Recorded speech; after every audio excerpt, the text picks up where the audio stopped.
Sa video na ito, pag-uusapan natin ng 7 tips na kailangan mong gawin bago ka bumili ng second-hand cars. Dahil kung bibili ka man sa mga direct dealership o direkta mismo sa mga individual owners, ay mahalagang malaman mo ang mga tips na ito para siguradong wala kang pagsisisihan sa huli. Kahit hindi brand new, ang pagbili at pagpupundar ng second-hand na sasakyan ay isa pa ding bossy move, sabi nga ng karamihan. Pero ano nga ba ang dapat mong gawin at ano-ano ang mga bagay na dapat mong i-consider bago mo ibayad sa second-hand na sasakyan ang perang pinaghirapan mo ng ilang buwan o taon?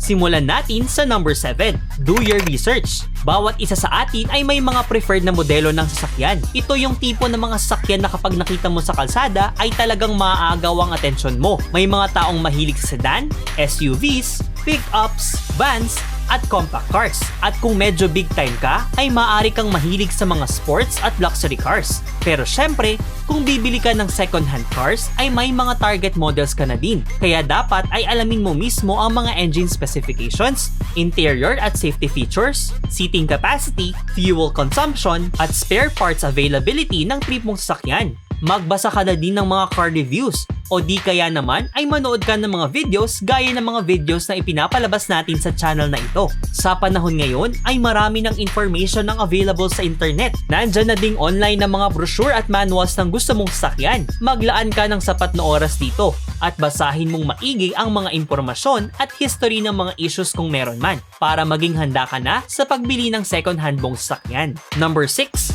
Check the car mileage. Isa ito sa pinaka-importanting factors kapag bibili ka ng second-hand na sasakyan. Ito kasi ang magdedetermine ng wear and tear ng sasakyan mo. Kung mataas ang mileage ng sasakyan, ay maaring prone na ito sa anumang problema o pagkasira. Ayon sa research, ang average mileage ng isang sasakyan ay hindi dapat lalagpas sa 19,400 kilometers kada taon. At para naman sa average mileage, ay maaari mo itong i-multiply sa edad ng sasakyan. Ibig sabihin, ang 10-year-old na sasakyan ay dapat magkaroon lamang ng 194,000 kilometers upang masabi natin na hindi na na-abuse ang makina nito. Isang katibayan sa konsepto na ito ay ang makikita mo sa second-hand market price. Isang halimbawa dito, ang mga sasakyan na 5 years pa lamang na may mataas na mileage ay tiyak na mas mura sa mga 10 years old na sasakyan na may mababang mileage, lalo na kung malaki ang diferensya sa distansya ng dalawa. Dagdag pa dito ay kailangan mo ding alamin kung saan at kung sa anong klaseng lugar ginamit ang sasakyan na bibilhin mo. Maaaring ngang mas mababa ang mileage ng sasakyan na nakita mo pero ginagamit naman ito pang off-road sa bundok bilang isang construction service car. Masasabi natin na mas delikado itong bilhin kumpara sa mga sasakyan na mataas ng konti ang mileage pero ginamit lamang sa flat na lugar at city driving. Nare-reset din ang car mileage ng bawat sasakyan sa dashboard. Tignan ding mabuti kung tugma ang mileage sa interior ng sasakyan. Kapag durog ang interior pero bata pa ang mileage, ibig sabihin na reset ang mileage nito. Number 5. Full body check. Isa ito sa mga habit ko bago ako sumakay at mag-drive ng anumang sasakyan. Ugali kong ikutan ng sasakyan bago umalis upang makita kung mayroon man itong gasgas at para malaman ko din kung mayroon bang tumama sa akin tuwing matatapos ang araw. Gaya sa pagbili ng second-hand na sasakyan, ugaliin mong ikutan ng todo ang palibot nito. I-check mo ang bawat sulok. Silipin mo ang ilalim gamit ang flashlight at kalampagin mo para makita kung may kalawang. Kapain mo ang mga pintuan para malaman mo at makita mo kung mayroon itong sira o tama. Isa pang mahalagang parte dito ay kapain mo din maigi ang pintura ng sasakyan para maramdaman mo kung mayroon ng ni-repair dito o di kaya naman ay dumistansya ka ng kaunti at pagbastan mong maigi para makita mo kung pantay-pantay ba ang kulay nito. Dagdag pa dito ay i-check mo din ang interior nito. Tignan mong maigi ang mga upuan kung may sira. I-check mo din ang control panels at dashboard para siguradong walang makakalusot sa'yo. Sa ganitong paraan, kung sakaling may makita ka mang problema dito pero gusto mo pa ding bilhin ng sasakyan, ay maaari kang tumawad at gawin mong dahilan ang halaga ng mga gagasusin mo sa pagpapagawa ng mga problemang nakita mo. Number 4. Ring a mechanic. Kung wala kang masyadong alam pagdating sa sasakyan, ay paniguradong kailangan mong magdala ng isang mekaniko na mapagkakatiwalaan mo. Isang mekaniko na tapat sa'yo at hindi ka lolokohin. Isa ito sa mga pinakamahalagang tips sa ating listahan dahil dito nakasalalay ang gastos mo sa future. Kinakailangang i-check ng mekaniko na ito ang kabuuan ng sasakyan gaya ng mga leaks o tagas, oil and coolant levels, head gasket conditions, filters, transmission fluids, electrical power, belts, battery performance, exhaust smoke, at marami pang iba. Dagdag pa dito ang kondisyon ng mga gulong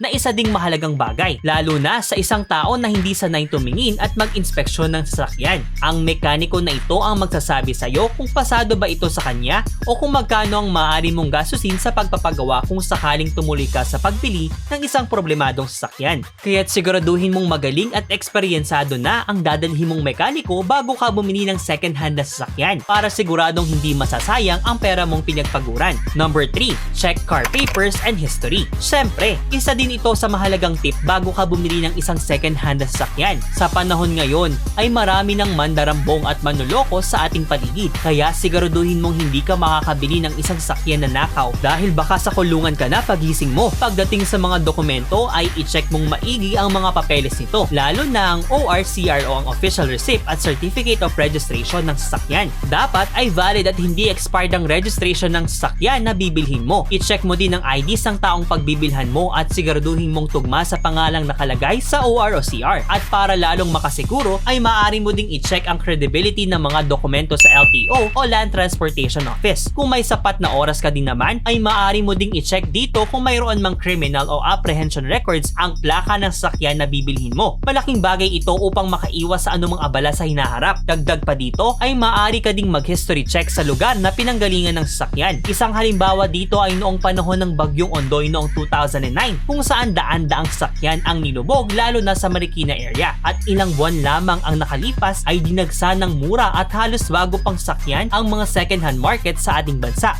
na posibleng ang mga sasakyan na iyon ay isa sa mga sasakyan na dating nalubog sa baha. I-check mo din ang mga maintenance records ng sasakyan kung meron man. Dapat ay maging aware ka sa bagay na ito para makaiwas ka sa anumang problema na maaaring ibigay sa iyo ng second-hand mong sasakyan. Number 2, test drive. Siyempre, kung sakaling pasado na sa iyo ang sasakyan at approve na lahat ng documents at history sa iyo, ay kailangan mo naman itong i-test drive. At mas maganda kung gagawin mo ito kasama ang iyong mekaniko o di kaya naman ay kung siya mismo ang magmamaneho. Sakyan mo ito, paandarin at i-drive sa labas ng kalsada. Subukan mo ito sa traffic pati na rin sa highway. Pakiramdaman mo ang steering controls nito, ang kapit ng gulong, ang alog ng suspension at tunog ng makina. Pakiramdaman mo din ang smoothness ng gear change nito, pati na din ang kagat ng clutch. Kung may sapat na oras ka naman, ay mangyaring i-check mo din ang fuel consumption nito. Idamay mo na din ang test sa mga ilaw, flashers, electronics, climate control at wipers nito. Pagkatapos mo itong i-drive ay ipasubok mo din ito sa kasama mong mekaniko dahil siguradong mas malalaman niya kung may problema ba ang sasakyan na bibilhin mo. Ito ang final checking sa pagbili ng isang second-hand na sasakyan. Kaya huwag kang magtipid ng oras dahil dito nakasalalay ang iyong final decision. At number 1, prepare a budget. Kapag nabili mo na ang second-hand na sasakyan na gusto mo,